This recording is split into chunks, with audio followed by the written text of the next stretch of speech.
The stars flickered like dying embers over the reef, but something deeper stirred in the void, a ripple unseen, unfelt by most, but not by the nine. In their shadowy realm beyond space and sense, the nine watched with unblinking curiosity. Not gods, not quite.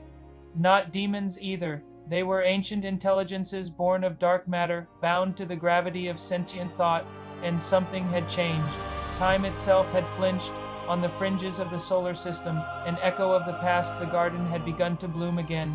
Not the black garden, but an echo of it, stretching across eons, tethered to no single moment.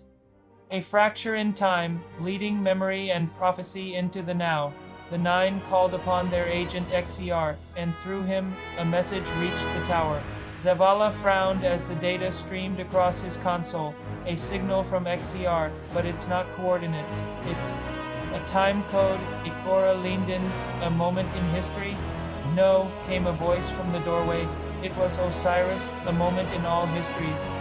The Guardians, silent as always, traveled alone, following the trail of broken time left by the nine. The drifter had warned them. You're walking into a place that ain't meant to be walked into. Time's a snake there eating its own tail. Through a rift near Nessus, the Guardian descended into what came to be called the Spiral of Vortex, of collapsed timelines converging into a singularity. The ghost sensors flickered wildly, unable to distinguish present from past. Inside, the nine revealed themselves not as forms, but as thoughts manifesting around the Guardian. You stand in the stream, one said, echoing like ripples on water. The stream is broken, because we wish to understand. They had tried to observe time directly, to watch its source, its flow. But by watching, they had touched, and by touching, they had cracked it. The spiral was a consequence.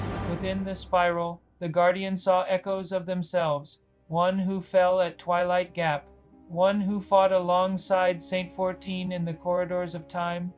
One who never became a Guardian at all. Some begged, some fought. One whispered, "You have to let this place go." But the nine pleaded, "No. Time is knowledge. Knowledge is survival." And then came the time knife of being forged, of timelines devoured, an unstable construct the nine had birthed unintentionally from overlapping futures. It hunted them, and now it hunted the Guardian. In the final chamber of the spiral, time collapsed fully. Zavala's voice came from a future, where Earth had fallen. Iris spoke from a past where the Hive had already won. Ghost was a flickering candle snuffed and railed over and over.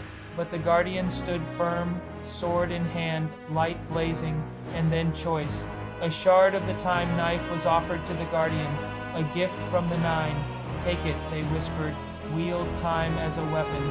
Rewrite your fate, rewrite all fates." But the Guardian turned their back. "No," said Ghost, "that's not our way." With the force of pure light, the Guardian shattered the spiral's core.